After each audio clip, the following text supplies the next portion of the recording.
Grand Matin Sud Radio. La vie en vrai. 6h39 sur Sud Radio, direction l'Ardèche. On retrouve notre invité Dominique Courby. Bonjour. Bonjour. Bienvenue sur Sud Radio. On est à Saint-Péray, c'est ça ? Oui, enfin on est sur le canton de Saint-Péray. Sur le canton de Saint-Péray. Et le drone a travaillé sur la commune de Saint-Péray, sur l'appellation Saint-Péray. Eh ben, vous faites très bien de parler de ce drone parce que c'est de ça qu'on va parler justement. Vous êtes le co-gérant du domaine Courby, domaine viticole. Les vignerons ont désormais le droit d'utiliser des drones pour répandre des produits sur leurs vignes. Il a fallu carrément passer par une loi pour ça. Elle a été publiée cette semaine au journal officiel. Pourquoi il fallait passer par la loi ?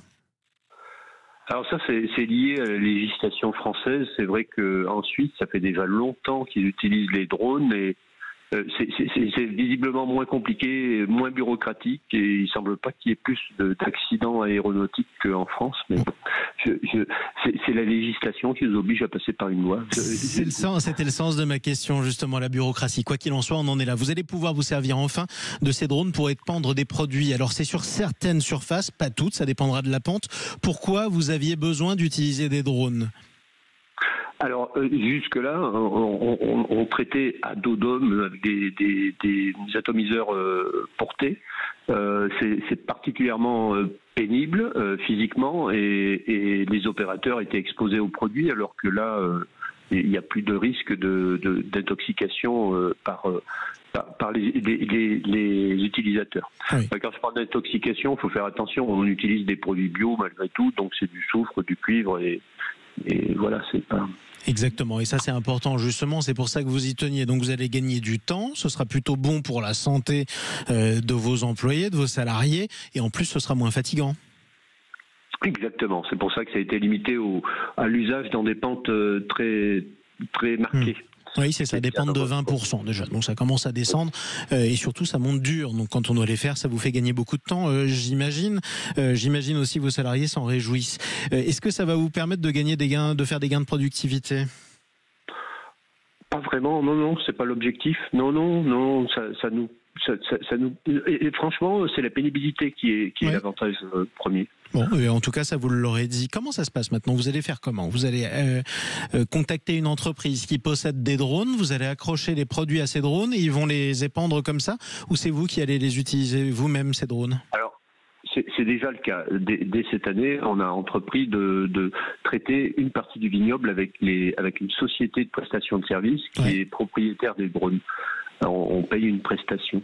Alors c'est sur combien d'hectares et ça vous coûte combien ? Alors là, c'est sur 3 hectares et ça coûte 4 000 € l'hectare. C'est-à-dire qu'il y a 10 passages. Oui, 10 passages quand même, donc ça c'est important. Allez, maintenant on va parler aussi de vos produits. Jusqu'à 10 passages, pardon, excusez-moi. C'est un forfait jusqu'à 10 passages, voilà.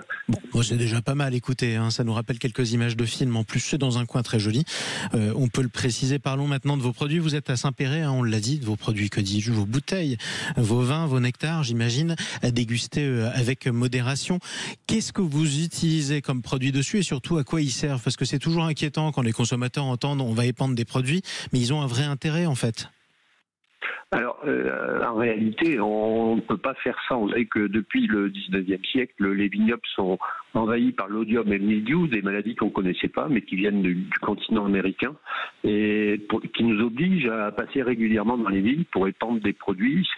L'odium, c'est le soufre qui sera utilisé, et le mildiou, c'est le cuivre.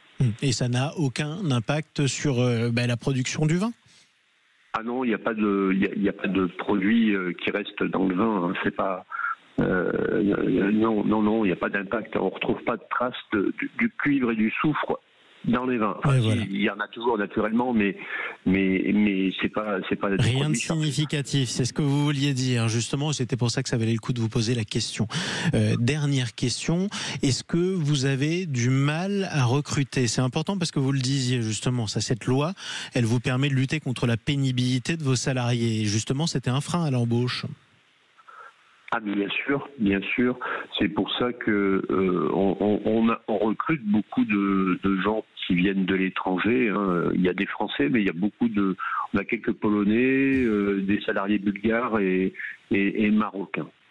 Justement, tiens, vous avez travaillé hier aussi. Vos salariés ont travaillé ou pas pour le 1er mai ? Ah non, personne n'a travaillé, Voilà. même moi. Enfin, Vous auriez aimé pouvoir le faire ou pas? Écoutez, on vit avec. Si on avait pu le faire, on l'aurait fait parce que c'est une saison où la vigne est en croissance rapide. Donc, mais non, Mais non, vous y êtes c'est pas. Voilà, c'est pas. Voilà, c'est supportable. C'est supportable. Écoutez, c'était tout simple. J'en parlais précisément parce qu'on va y revenir. Il y a des boulangers qui auraient bien voulu pouvoir faire travailler tout le monde le 1er mai sur la base du volontariat. Et ils ont été contrôlés par l'inspection du travail hier. Ils risquent de fortes amendes. Merci beaucoup d'avoir pris la parole sur Sud Radio, Dominique Courby. Et à bientôt. Merci, au revoir. Co-gérant du domaine Courby du côté de Saint-Péray dans l'Ardèche. Il est précisément 7h moins le quart sur Sud Radio. Le rappel des titres.